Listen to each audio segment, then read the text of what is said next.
ഇന്ന് degree level second stage പ്രിലിംസിൻ്റെ എക്സാമാണ്. അപ്പോൾ ഞാൻ എഴുതാൻ തുടങ്ങിയ സ്കൂൾ ഇതാണ്.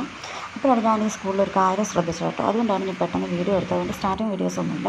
ഇന്ത്യൻ ഭരണഘടനയുടെ ആമുഖം അത് ആ സ്കൂളിൽ ഇങ്ങനെ വോളിൽ എഴുതി നല്ല ഡീറ്റെയിൽഡായിട്ട് ഡെക്കറേറ്റൊക്കെ ചെയ്ത് വെച്ചിട്ടുണ്ടായിരുന്നു. അപ്പോൾ എനിക്കത് കണ്ടപ്പോൾ വീഡിയോ എടുക്കണം എന്ന് തോന്നി. അതുകൊണ്ടാണ് ഞാൻ എടുത്തത്. കാരണം ഞാനിത് പൊതുവെ എല്ലാ സ്കൂളിലും, പ്രൈവറ്റ് സ്കൂളിലും ഗവൺമെൻറ് സ്കൂളിലും പല സ്കൂളിലും ഒക്കെ പോയിട്ടുണ്ട്. എങ്ങും കണ്ടിട്ടില്ല കേട്ടോ.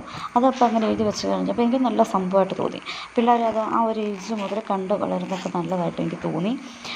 കാരണം ഞാനൊക്കെ ഡിഗ്രി ഇപ്പം PSC പഠിക്കാൻ തുടങ്ങി കഴിഞ്ഞിട്ടാണ് ഈ കോൺസ്റ്റിറ്റ്യൂഷനെ കുറിച്ച് അത്യാവശ്യം ഒരു ബോധം വരുന്നത്.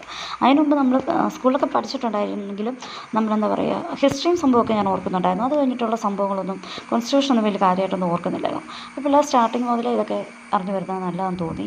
അപ്പം ഞാൻ വന്നിട്ട് പിന്നെ അന്നത്തെ ദിവസം ബുക്കൊന്നും എടുത്തില്ല കേട്ടോ. ബാഗിൽ നിന്ന് ക്വസ്റ്റ്യൻ പേപ്പർ വരെ ഇന്ന് അതൊക്കെ കഴിഞ്ഞിട്ടാണ് എടുക്കുന്നത്. ഇനി ക്വസ്റ്റ്യൻ പേപ്പർ കോഡ് D ആയിരുന്നു കേട്ടോ. അതുകൊണ്ട് ക്വസ്റ്റ്യൻ പേപ്പറൊക്കെ തിരിച്ചും ഭയങ്കര മഴയായിരുന്നു, നനഞ്ഞ പോലെ ഇരിപ്പുണ്ട്. ഇപ്പം ഞാൻ ക്വസ്റ്റ്യൻ പേപ്പർ ഞാൻ നിങ്ങളെ കാണിച്ചു തരാം. കാരണം എന്താണെന്ന് വെച്ച് കഴിഞ്ഞാൽ എനിക്ക് ക്വസ്റ്റ്യൻ പേപ്പർ കോഡ് D ആയിരുന്നു കിട്ടിയത്.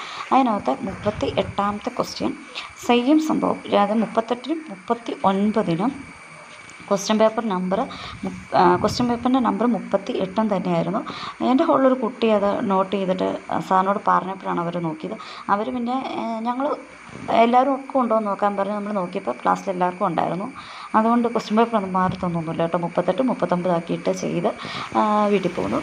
അത് കഴിഞ്ഞതിന് മുമ്പത്തെ ദിവസം ഞാൻ നമ്മുടെ ലാബ് അസിസ്റ്റൻ്റ് മെയിൻസിന് പോയപ്പോൾ എടുത്ത എക്സാം ഇതാണ് കേട്ടോ. അന്ന് ഞാൻ വീഡിയോ ഒക്കെ എടുത്തായിരുന്നു, പക്ഷേ അന്ന് പിന്നെ പോസ്റ്റ് ചെയ്യാൻ നിന്നില്ല. അപ്പോൾ ഞാൻ വിചാരിച്ചു ഇത് അതിൻ്റെ കൂടെ പോസ്റ്റ് ചെയ്യണം.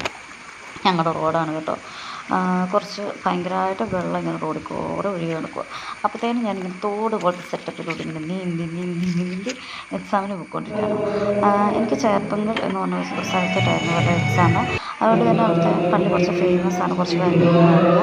അപ്പം ഞാൻ ആദ്യമേ തന്നെ ചെന്ന് പള്ളിയിൽ ചെന്ന് എണ്ണയൊക്കെ ഒഴിച്ച് ഉണ്ണീശോയോട് പ്രാർത്ഥിക്കുകയൊക്കെ ചെയ്ത് അത് കഴിഞ്ഞിട്ട് അവിടുത്തെ പള്ളിയുടെ ഓപ്പോസിറ്റ് തന്നെ ഇരിക്കുന്ന സ്കൂളിലായിരുന്നു കേട്ടോ എക്സാം. ആ എക്സാമൊക്കെ എഴുതി തിരിച്ചു പോന്നു. ആ എക്സാം കഴിഞ്ഞിട്ട് 1 വീക്ക് കഴിഞ്ഞിട്ടായിരുന്നു കേട്ടോ ആക്ച്വലി എനിക്ക് ഡിഗ്രിയിലെ പ്രിലിംസിൻ്റെ എക്സാം വന്നത്. അതൊക്കെ കഴിഞ്ഞ് എക്സാമൊക്കെ എഴുതി തിരിച്ച് വഴി വന്നിരുന്നു. വീഡിയോസൊക്കെ ഇങ്ങനെ എടുത്തു. അപ്പോൾ ഈ ആഴ്ച ഞാൻ 3 ശനിയാഴ്ച എനിക്ക് അടുപ്പിച്ച് എക്സാം ഉണ്ടായിരുന്നു. ഫസ്റ്റ് നമ്മൾ KSൻ്റെ എക്സാം എഴുതിയിട്ടുണ്ട്.